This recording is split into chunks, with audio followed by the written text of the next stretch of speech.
Very pleased not to be joined here at Blogging the Boys by the one and only, the dashing, the debonair, the extraordinary, internationally famous. You know him, you love him. It is Trey Wingo. Trey, thank you so much for taking the time to join us at BTB. I appreciate that, but I'm not sure anything you said is actually true. But we'll go with it. Good. First things first. Should Keegan have picked himself? Yes, I wanted him to pick himself because there's no question in my mind he's one of the top 12 golfers. And he's a tough son of a bitch, man. He's an angry competitor. You go back and look at, I think it was 2012, maybe at Medina, where he and Miguel Angel Jimenez got into it over the his caddy. Yeah, and he was like, "Don't you talk." I mean, he was ready to lay the wood down. Now he did say it broke my heart because I was asked to be the captain and I had to put that first. And I understand the difficulties of being a playing captain. No one's done since Arnold Palmer in 1963 when it didn't really matter because we were going to kick their ass anyway because it was just the UK. You know, it wasn't anybody else. It wasn't the rest of Europe. But I would have loved to have seen him be on the course and be one of the 12 participants because I think he would. We got a lot of rookies on this team. I thought his veteran leadership on the course and the way he handled things would have been huge. I agree, and I feel I really didn't have a hot take on this or a hard take even at the beginning of it all. Let's not do hot takes. How about this? Let's never do hot takes. Facts. But I feel robbed. I feel like like I don't like ride for LeBron James, but like it was super awesome to watch his career. Like it's cool to say like you witnessed your experience. Like I'm kind of bummed. I would have loved to have lived and experienced a playing, even if it were a European captain. I know Rory poo-pooed that, but like I would just I want to see it. I want to see that happen. And so I'm bothered. I agree. Yeah. I would have liked to seen how it would have worked, but I have to respect his decision. Sure. I have to respect. He said, look, I would have loved to have played, but they hired me. They gave me the job to be the captain, and I had to put that first. So when that came out of his mouth, I had to respect that was his thought process. He's the captain we needed, not the one we wanted, but the one we needed. And so I'm with you. I respect him for that. Trey, you're here to talk about the Dallas Cowboys, and we're recording this on Wednesday. It's always important this time of year just because things are changing. Have you seen Jane Slater's report about Micah Parsons that came out like 10 minutes before you and I started having this conversation? I have not. What did Jane have to tell us? So Micah was seen at the DFW airport, which obviously spawned some thoughts and some concerns from people. And Jane joked that he wasn't heading to Cabo. Obviously, a little bit of low-hanging fruit there. Love Jane. But that he is seeking a second opinion on his back issue. Now, I don't even want to say elephant in the room. Everyone assumes, none of us are Micah Parsons, but everyone assumes this back issue is the antidote for it would be a brand new extension that would suddenly make the back feel better. That's true. But without being accusatory here, my perspective as someone who cares about this team but covers this team is that the fact that Micah is seeking a second opinion, seemingly to justify his position in this entire saga, which I want your thoughts on, the fact that he's seeking this second opinion does, suggest that it is not ending anytime soon. Tell me if you think my read on that is off. Well, he doesn't think it is. I mean, right. Because that would require Jerry to actually talk to his agent, which Jerry seems incapable of wanting to do. Mm-hmm. And by the way, I don't think Micah's position needs to be justified. Sure. I mean, he's outperformed his contract, right. And if we're being honest about it, again, these are just the facts. The players can have those contracts, see them disappear in any time outside of the guaranteed money that the owners and the front office want to do it. They can do it. I hear all these things. Well, he's under contract. He signed a contract. Okay, then that contract has to be binding. Okay, because that's the difference. The NFL owners can say, the team can say, hey, we're gonna have to rework your contract if you want to be here, and there's nothing the player can do about it. So if you want contracts to be 100% binding, it's got to go both ways. So he has absolutely outplayed that contract. He's one of the top 5 defensive players in the entire league. He is completely justified in asking for his true value. I have no issue with that whatsoever. Yeah, we're actually, I mentioned chatting on Wednesday, the literal day after thousands of cuts across the NFL. But we're going to sit here and grandstand and get on soapboxes about holding true to contracts and how sacred they are and whatnot. And that's, I've used the word sacred a few times to talk about Jerry's informal conversation with Micah. we've heard nothing but, that this is, they swore a vow, a blood oath, when they had this, casual conversation that seemingly was good, well-intentioned from Micah, that has only served, as an impediment in this overall process. But I have yet to hear Jerry say, even though it was so, untouchable, what the actual numbers involved in it were. Like, a lot of people, he's not going to tell you that. Well, do you think he knows them? Like that's my first question in this process. Like, do you think he even remembers what the deal was? I don't have any faith in anything that Jerry says at this point. I mean, like, for example, I was listening to Sirius XM the other day, and Pat Kerwin and Jim Miller were doing a good job of breaking down why it would actually make more sense for the Cowboys to tag him this year and then pay him next year. The reason being, the first year of a contract, that signing bonus is a big part of what you paid, and your cap number is really low, right? So if they sign him this year to a long-term contract, that means the year 2 balloon note will be next year at the same time as CeeDee Lamb has his number go up and Dak Prescott's number goes up. So theoretically, those 3 guys in that scenario would probably take over 50% of the cap for the Dallas Cowboys. So it would make sense, right? In that scenario, if you're a shrewd businessman, like Jerry says he is, that would be the case. But then Jerry's own words belie the fact that he even thought about that, unless he's not telling the truth, which is also possible.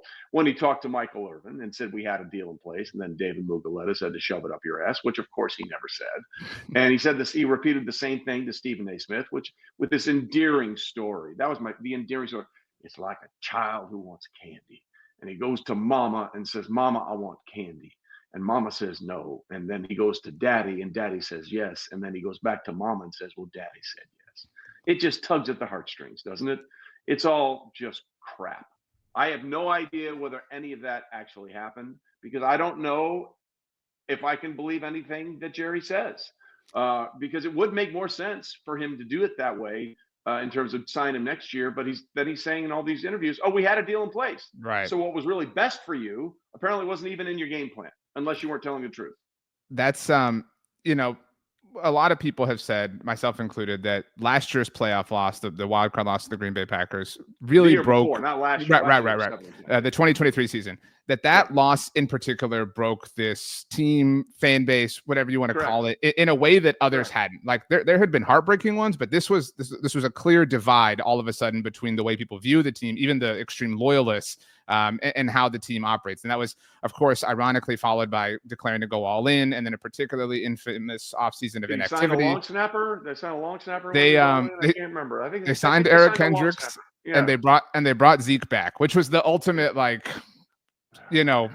all due respect to Zeke, it was a really low effort sort of thing. And of course had him wear his collegiate number because that was possible. They could sell different jerseys and all this sort of stuff. But my biggest criticism ever since then has been, to your point, that they don't operate with a singular North Star. If your North Star is being shrewd, cool. But then everything should line up with that. You should be completely and totally in line with that disposition every single move you make.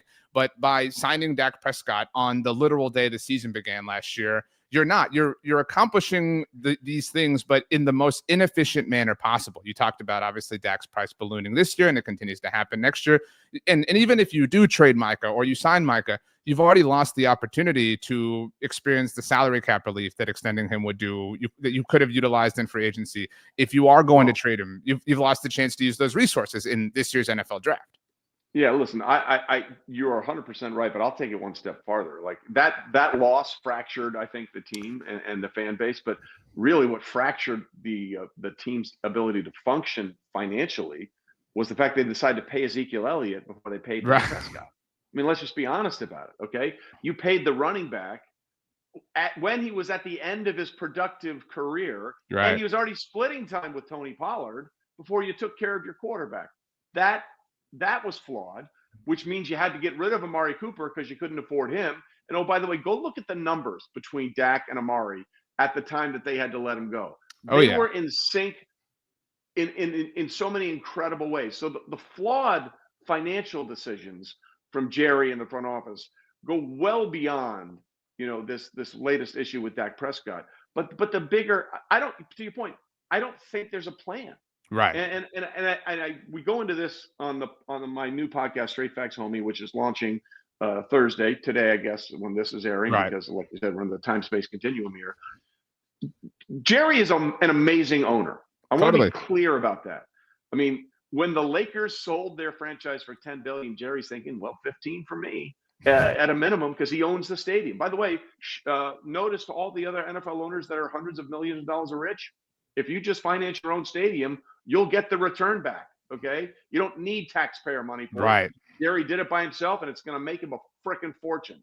All right, so understand that you're shorting yourself when you're asking for upfront costs, because when you own the stadium, when you sell it, that's another pile of gold for you when it's all said and done.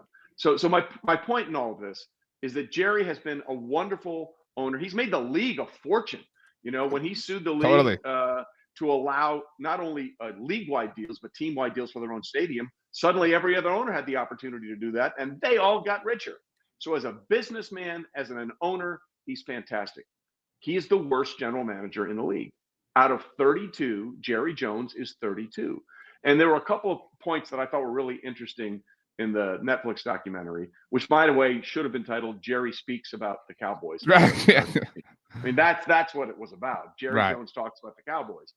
You know, there's one, I can't remember what it was, late in the last episode. He says, "Don't think I'm not comfortable or capable of getting out of my comfort zone." Oh, yeah. Well, prove it. Get out of your comfort zone. Let somebody else make the decisions. And, you know, he talks about in the first episode how when he found that gusher in that Wildcat. Yeah, it was screaming and howling and crying. Yeah, right. Yeah. And I knew I had made $100 million to buy the Cowboys. Right. Well, Jerry, as a Wildcat, and I talked about this in the pod, which you can find on my YouTube channel, Trey Wingo, as an oil cat driller, a Wildcat oil driller, how long would you pump a dry well for 30 years? Would you pump a dry well for 30 years? Because it's been 30 years since they've won a divisional playoff game. There is not a general manager in any sport, let alone the NFL, that would hold on to their job 5 years, 6 years with that resume, let alone 3 decades. Whatever you think you're doing, it isn't working. You are not a football genius you think you are. And I have the receipts. We all have the receipts to prove it. The only one that doesn't understand it is you. I remember a couple of years ago, RJ, he went on a radio interview and they said, "Would you bring in a general manager?" And this was his response. He said, "Well, if they do that and I bring somebody in and he's going to say, I want to do this, then who do you think is going to make the decision whether to allow him or do that or not? That would be me." And I'm like, yes, you just said the problem. You should not be making those decisions. You need to remove yourself. You are not good at it. You've never been good at it. Jimmy Johnson was good at it. I don't care what you think happened. Jimmy built that team. You didn't build that team. And you barely won. What do you say? 500 coaches could win with that team. You hung on with Barry for one, and it all fell apart since. So your grand plan really ain't working here. And I'm speaking as a Cowboys fan, right? My mom and dad are both from Texas. We moved back to the States when I was a kid. The first game I ever saw was a Monday Night Football game with the Dallas Cowboys. I was like, "Oh, Cowboys, cool. That would be my team." I took my dad to all 3 Super Bowls in the 90s. I remember in the mid-2000s, Jerry came up for what we call a public forum talk at ESPN. This was like 2008, 2009. And I said, "Jerry, you know, I've been a lifelong Cowboy fan. Those memories are some of my favorites, but when are we going to get something besides that?" And he said, "You know what? I hear you, Trey, and we've used up all the capital from those 3 Super Bowls." That's 13 years ago, 14 years ago, 15 years ago. And we're still having this conversation. It's embarrassing, quite frankly. So there's a lot to what you said, and I agree with it all, to be very, short. But I like you say things, and I agree, to be clear, that Jerry's the worst at it. Like, I have reached a point, and maybe it's just as a defeatist. I'm generally a really positive person. I'm a hopeless romantic. Like, you can sucker me in with any rom-com. Like, I'm all about. I will look for the opportunity to give grace. But I think to say that he's the worst or they're bad at it, I honestly think at this point is giving them too much grace, because nobody is this bad, right? Like, nobody can be this functionally bad with these results at anything unless we see it unfold before our very eyes. I suppose that's true.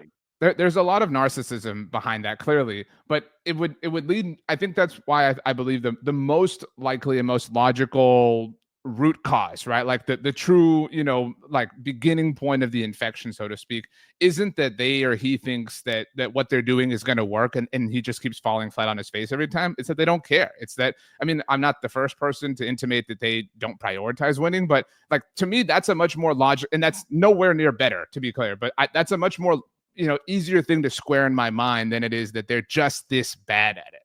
Well, I have two thoughts there, based on nothing but facts and information, right? Right. Stephen Jones, a couple of years ago, when they were talking about firing Mike McCarthy, said, well, we've had 3 straight 12-win seasons. Right. And I was like, cool. When did that become the standard for a team that has 5 Lombardi trophies? Like, when did that become the goal? So he kind of said the quiet part out loud. Hey, we had 3 straight 12-win seasons, made a lot of money. We're good.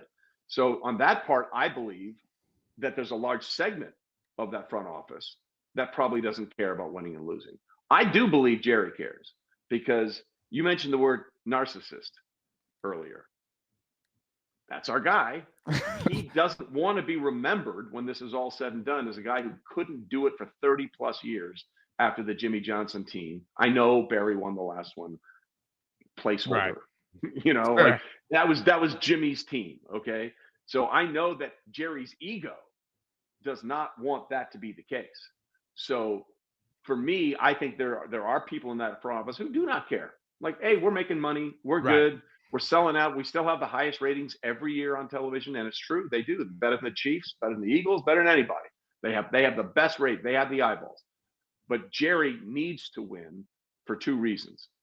He needs it because he wants that to feed his ego. And he doesn't want his legacy to be the guy who let this thing fall apart for 3 decades. See, I agree with you. Certainly. I also think that if he were to, call for help now, I think he'd rather go out Sinatra style and fail than phone a friend now. Right. Except he's done this twice. Right. Right. There have been 2. My good friend Mark Schlereth always says it's one thing to hire a coach. It's another thing to empower a coach. Right. He empowered 2 coaches as the owner. 2, Jimmy Johnson and Bill Parcells. Those are the only 2 that they basically said, hey man, you need to back off because I need to do this my way, to use Frank Sinatra there. Also the only 2 who on any level walked away of their own accord. Obviously Jimmy was a little bit of a 2-part thing, but Bill Parcells deciding, what, I'm done with this whole thing.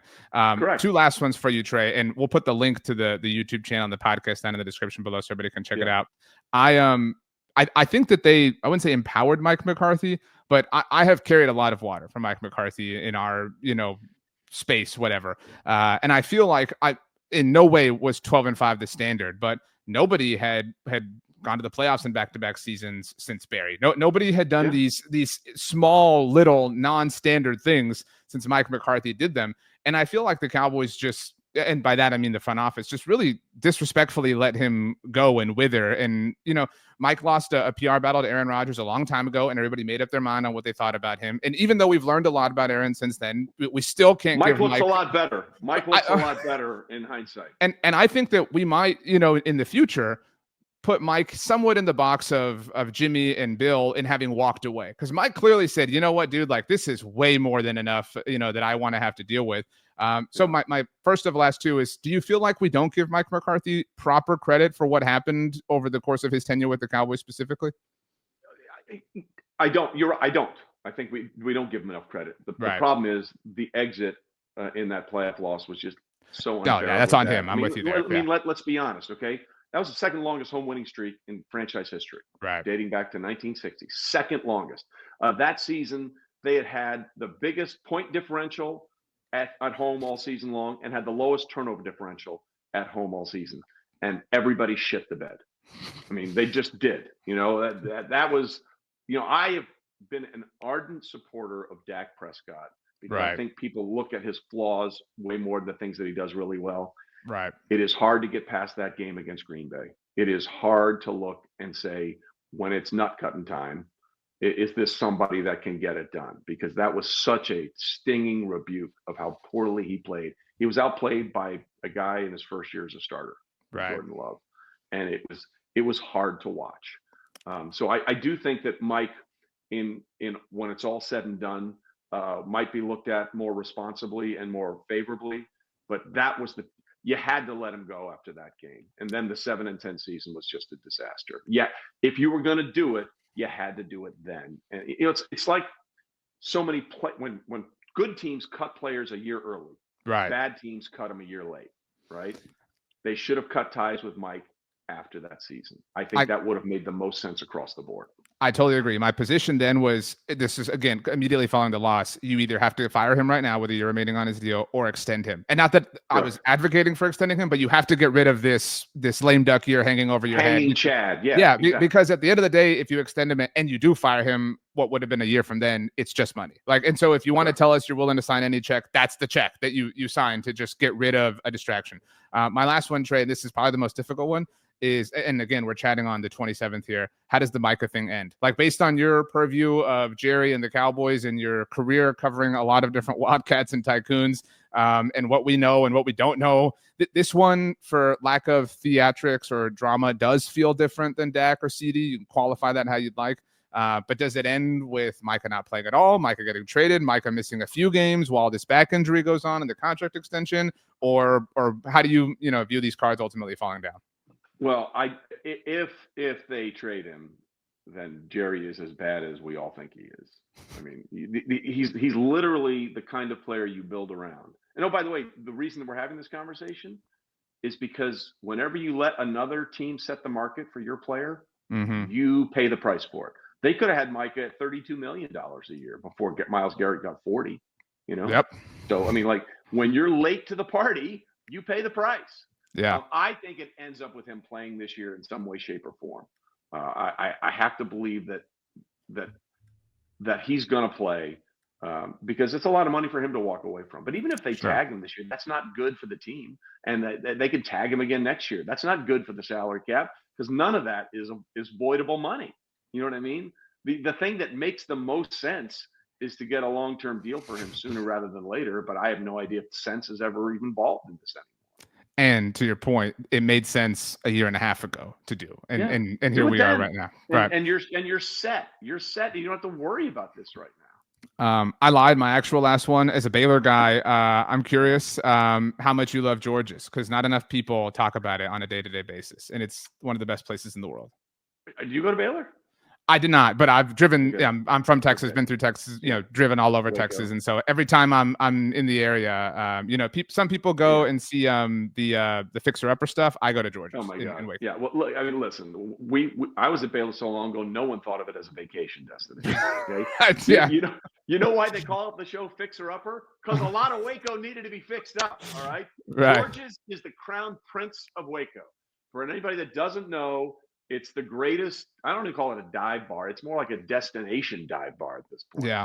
With the patio and everything else. But if you don't know the words Big O, you need to go figure out what the words Big O mean.